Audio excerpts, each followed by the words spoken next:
Hello दोस्तों, आपका स्वागत है हमारे चैनल में। आज हम आपको बताने जा रहे हैं महाभारत युद्ध के समय की वो घटना जो आपको जीवन की हर परिस्थिति से लड़ने के लिए प्रेरित करेगी। बात द्वापर युग की है। महाभारत का युद्ध प्रारंभ होने में अभी कुछ समय बाकी था। कृष्ण अर्जुन युद्ध की तैयारी में जुटे हुए थे। एक बार इसी सिलसिले में कृष्ण, अर्जुन और भीम कहीं जा रहे थे। रास्ते में घना जंगल पड़ा और उसे पार करते करते रात हो गई। वो जंगल काफी घना था। जंगल में बहुत अंधेरा हो जाने के कारण तीनों ने तय किया कि अब आगे बढ़ना संभव नहीं है, इसलिए यही ठहर जाते हैं। सुबह होने पर बढ़ चलेंगे। इस पर भीम बोले कि यह जंगल मायावी लग रहा है, इसलिए यहाँ ठहर तो सकते हैं, लेकिन यहाँ सोना ठीक नहीं होगा। लेकिन सभी लंबी यात्रा करके थक चुके थे, उन्हें आराम करने की आवश्यकता थी। कृष्ण और अर्जुन दोनों को थका हुआ भांपकर भीम ने कहा, अब दोनों सो जाओ, मैं जाकर पहरा देता हूँ। इस पर कृष्ण ने कहा, थके तो हम तीनों ही हैं। ऐसा करते हैं, बारी बारी से एक पहर जाकर पहरा देते हैं। सभी की सहमति होने पर कृष्ण और अर्जुन सो गए और भीम जाकर पहरा देने लगे।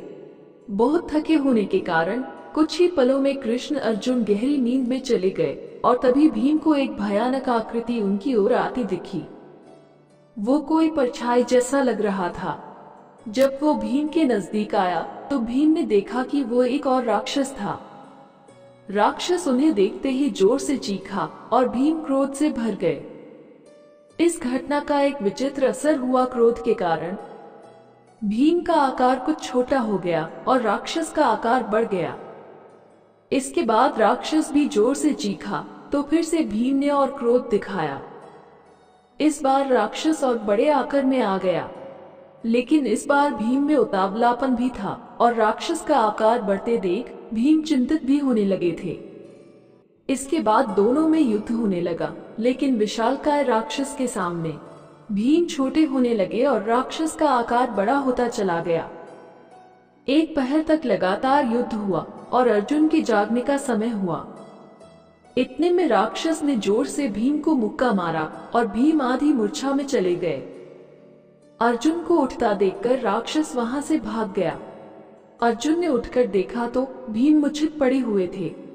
अर्जुन ने सोचा भीम नींद में है और उठने पर भीम ने भी किसी को कुछ नहीं बताया। फिर पहरा देने की बारी अर्जुन की थी, तो अर्जुन उठकर पहरा देने लगे। कुछ ही देर में राक्षस फिर आया और अर्जुन को डराने लगा। पहले से विशालकाय राक्षस के अचानक उसकी तरफ आने के कारण अर्जुन भी क्रोध और भय दोनों से भर गया। फिर दोनों में युद्ध होने लगा, लेकिन राक्षस के प्रति अधिक चिंता और उतावलेपन के कारण अर्जुन उसके सामने हल्के पड़ने लगे। जितना वो अधिक क्रोध करते, राक्षस उतना ही बड़ा होता जाता था। अर्जुन की सारी विद्याएं उस राक्षस के सामने धरी की धरी रह गईं। अब राक्षस ने आकार बढ़ाया और अर्जुन को उठाकर पटक दिया और राक्षस फिर से भाग गया। इस बार अर्जुन ने भी किसी को कुछ नहीं कहा। इतने में कृष्ण के उठने का समय हो गया। अब कृष्ण के पहरा देने की बारी थी। कुछ देर बाद वही राक्षस उनके सामने भी आया और जोर से चीखा। कृष्ण जरा भी घबराए नहीं और बोले, बताओ तुम इस तरह चीख क्यों रहे हो, क्या चाहिए तुम्हें? इस बार भी कुछ विचित्र घटा। कृष्ण के साहस के कारण कृष्ण का आकार कुछ बढ़ गया और राक्षस का आकार कुछ घट गया। राक्षस को पहली बार कोई ऐसा मिला था जो उससे डर नहीं रहा था। घबराहट में वो पुनः कृष्ण पर जोर से चीखा। इस बार भी कृष्ण नहीं डरे और उनका आकार और भी बड़ा हो गया, जबकि राक्षस पहले से भी छोटा हो गया। एक आखिरी कोशिश में राक्षस पूरी ताकत से चीखा, पर कृष्ण मुस्कुरा उठे और फिर से बोले, बताओ तो क्या चाहिए तुम्हें? इस तरह हंसकर और प्यार से बात करने पर राक्षस तिलचटे के आकार जितना हो गया। कृष्ण ने उसे हथेली में लेकर अपनी धोती में बांध लिया और फिर कमर में खोंस कर रख लिया। कुछ ही देर में सुबह हो गई। कृष्ण ने भीम अर्जुन को चलने के लिए उठाया और आगे बढ़ने के लिए कहा। वे धीरे धीरे आगे बढ़ने लगे। इस पर अर्जुन ने संकोच करते हुए रात की पूरी घटना बताई। कृष्ण तो सब जानते ही थे। उन्होंने भीम की ओर देखा। लज्जित हुए भीम से कुछ कहते नहीं बन रहा था। इस पर कृष्ण ने मुस्कुराकर अपनी कमर में बंधे उसी राक्षस को निकाला और दोनों को दिखाया। अर्जुन और भीम दोनों चौंक पड़े और कहने लगे, ये तो वही राक्षस है। तब कृष्ण बोले, ये राक्षस नहीं, तुम दोनों के मन में घर बना चुका अनावश्यक क्रोध है। ये तुम्हारा उतावलापन भी है। जितना तुम क्रोध को बढ़ाओगे, इसका आकार बढ़ता जाएगा और ये ताकतवर होता जाएगा। तुम इसके सामने बौने हो जाओगे और तुम्हारी कोई भी शक्तियां काम नहीं आएगी। मैंने सिर्फ हंसकर इसका सामना किया, क्रोध बिल्कुल नहीं किया। इसके कारण इसका आकार छोटा होता चला गया और यह मेरे काबू में आ गया। ये जीवन में आने वाली समस्या का भी प्रतीक है। हमारे जीवन में आने वाली समस्याएं हैं।